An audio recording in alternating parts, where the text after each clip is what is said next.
بسم اللہ الرحمن الرحیم۔ السلام علیکم۔ سیرت النبی صلی اللہ علیہ وآلہ وسلم۔ عنوان: بدر کی طرف روانگی۔ پچھلی قصے سے شروع۔ روحا کے مقام پر آپ صلی اللہ علیہ وآلہ وسلم نے لشکر کو گرنے کا حکم دیا۔ گرنے پر معلوم ہوا مجاہدین کی تعداد 313 ہے۔ آپ صلی اللہ علیہ وآلہ وسلم یہ سن کر خوش ہوئے اور فرمایا، یہ وہی تعداد ہے جو طالوت کے ساتھیوں کی تھی جو ان کے ساتھ نہر تک پہنچے تھے۔ طالوت بنی اسرائیل کے ایک نیک مجاہد بادشاہ تھے۔ ان کی قیادت میں 313 مسلمانوں نے جالوت نامی کافر بادشاہ کی فوج کو شکست دی تھی۔ لشکر میں گھوڑوں کی تعداد صرف 5 تھی۔ اونٹ 70 کے قریب تھے، اس لیے ایک ایک اونٹ 3 4 آدمیوں کے حصے میں دیا گیا۔ آپ صلی اللہ علیہ وآلہ وسلم کے حصے میں جو اونٹ آیا اس میں 2 اور ساتھی بھی شریک تھے۔ آپ صلی اللہ علیہ وآلہ وسلم بھی اس اونٹ پر اپنی باری کے حساب سے سوار ہوتے اور ساتھیوں کی باری پر انہیں سوار ہونے کا حکم فرماتے۔ اگرچہ وہ اپنی باری بھی آپ صلی اللہ علیہ وآلہ وسلم کو دینے کی خواہش ظاہر کرتے، وہ کہتے، اے اللہ کے رسول، آپ سوار رہیں، ہم پیدل چل لیں گے۔ جواب میں آپ صلی اللہ علیہ وآلہ وسلم فرماتے، تم دونوں پیدل چلنے میں مجھ سے زیادہ مضبوط نہیں ہو اور نہ میں تمہارے مقابلے میں اس کی رحمت سے بے نیاز ہوں، یعنی میں بھی تم دونوں کی طرح اجر کا خواہش مند ہوں۔ روحا کے مقام پر ایک اونٹ تھک کر بیٹھ گیا۔ آپ صلی اللہ علیہ وآلہ وسلم پاس سے گزرے تو پتہ چلا اونٹ تھک کر بیٹھ گیا ہے اور اٹھ نہیں رہا۔ آپ صلی اللہ علیہ وآلہ وسلم نے کچھ پانی لیا، اس سے کلی والا پانی اونٹ والے کے برتن میں ڈالا اور اس کے منہ میں ڈال دیا۔ اونٹ فوراً اٹھ کھڑا ہوا اور پھر اس قدر تیز چلا کہ لشکر کے ساتھ جا ملا۔ اس پر تھکاوٹ کے کوئی آثار باقی نہ رہے۔ اس غزوے کے موقع پر حضور نبی کریم صلی اللہ علیہ وآلہ وسلم نے حضرت عثمان رضی اللہ تعالیٰ عنہ کو وہ مدینہ منورہ ہی میں ٹھہرنے کا حکم دیا۔ وجہ اس کی یہ تھی کہ ان کی زوجہ محترمہ اور آپ صلی اللہ علیہ وآلہ وسلم کی بیٹی سیدہ رقیہ رضی اللہ تعالیٰ عنہا بیمار تھیں۔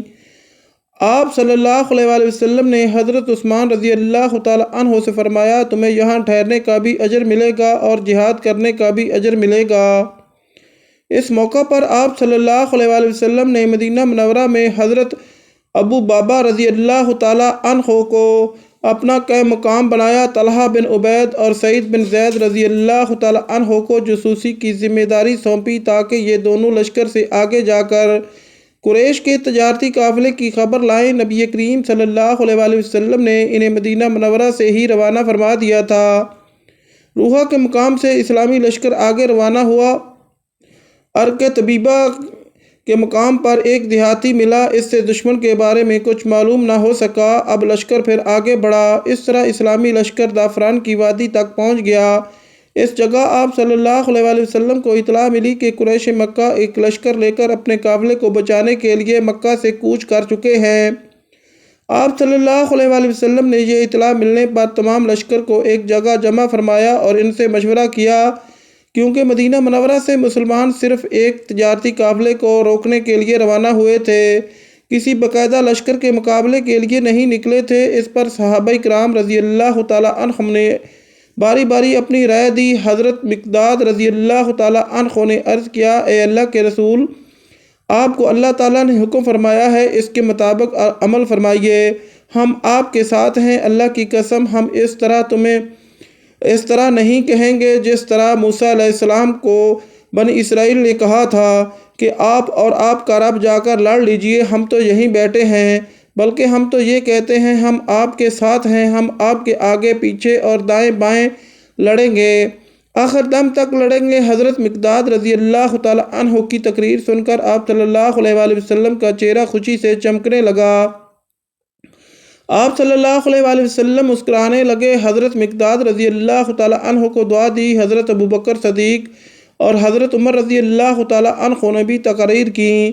ان کی تقاریر کے بعد نبی کریم صلی اللہ علیہ وآلہ وسلم نے انصاری حضرات کی طرف دیکھا، کیونکہ ابھی تک ان میں سے کوئی کھڑا نہیں ہوا تھا۔ اب انصاری بھی آپ صلی اللہ علیہ وآلہ وسلم کا اشارہ سمجھ گئے، چنانچہ حضرت سعد بن معاذ رضی اللہ تعالیٰ عنہ اٹھے اور عرض کیا، اے اللہ کے رسول، شاید آپ کا اشارہ ہماری طرف ہے تو عرض ہے کہ ہم ایمان لا چکے ہیں، آپ کی تصدیق کر چکے ہیں۔ اور گواہی دے چکے ہیں ہم ہر حال میں آپ کا حکم مانیں گے، فرما برداری کریں گے۔ ان کی تقریر سن کر آپ صلی اللہ علیہ وآلہ وسلم کے چہرے پر خوشی کے آثار ظاہر ہوئے۔ چنانچہ آپ صلی اللہ علیہ وآلہ وسلم نے فرمایا، اب اٹھو، کوچ کرو، تمہارے لیے خوشخبری ہے، اللہ تعالیٰ نے مجھ سے وعدہ فرمایا ہے کہ وہ ہمیں فتح دے گا۔ زعفران کی وادی سے روانہ ہو کر آپ صلی اللہ علیہ وآلہ وسلم بدر کے مقام پر پہنچے۔ اس وقت تک قریشی لشکر بھی بدر کے قریب پہنچ چکا تھا۔ آپ صلی اللہ علیہ وآلہ وسلم نے حضرت علی رضی اللہ تعالیٰ عنہ کو قریش کے لشکر کی خبریں معلوم کرنے کے لیے بھیجا۔ انہیں 2 ماشکی پانی بھرنے والے ملے، وہ قریش لشکر کے ماشکی تھے۔ ان دونوں سے لشکر کے بارے میں کافی معلومات حاصل ہوئیں۔ انہوں نے لشکر میں شامل بڑے بڑے سرداروں کے نام بھی بتا دیے۔ اس پر حضور نبی کریم صلی اللہ علیہ وآلہ وسلم نے اپنے صحابہ رضی اللہ تعالیٰ عنہ سے فرمایا، مکہ نے اپنا دل اور جگر نکال کر تمہارے مقابلے کے لیے بھیجے ہیں، یعنی اپنے تمام معزز اور بڑے بڑے لوگ بھیج دیے ہیں۔ اس دوران ابو سفیان رضی اللہ تعالیٰ عنہ قافلے کا راستہ بدل چکے تھے اور اس طرح ان کا قافلہ بچ گیا، جبکہ اس قافلے کو بچانے کے لیے جو لشکر آیا تھا اس سے اسلامی لشکر کا آمنا سامنا ہو گیا۔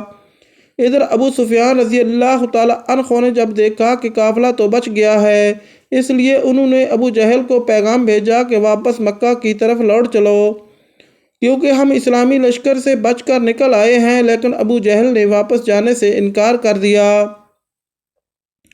قریشی لشکر نے بدر کے مقام پر اس جگہ پڑاؤ ڈالا جس جگہ پانی نزدیک تھا۔ دوسری طرف اسلامی لشکر نے جس جگہ پڑاؤ ڈالا پانی وہاں سے فاصلے پر تھا۔ اس سے مسلمانوں کو پریشانی ہوئی۔ تب اللہ تعالیٰ نے وہاں بارش برسا دی اور ان کی پانی کی تکلیف رفع ہو گئی، جبکہ اس بارش کی وجہ سے کافر پریشان ہوئے، وہ اپنے پڑاؤ سے نکلنے کے قابل نہ رہے۔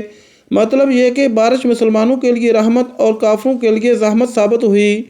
صبح ہوئی تو اللہ کے رسول صلی اللہ علیہ وآلہ وسلم نے اعلان فرمایا، لوگوں نماز کے لیے تیار ہو جاؤ۔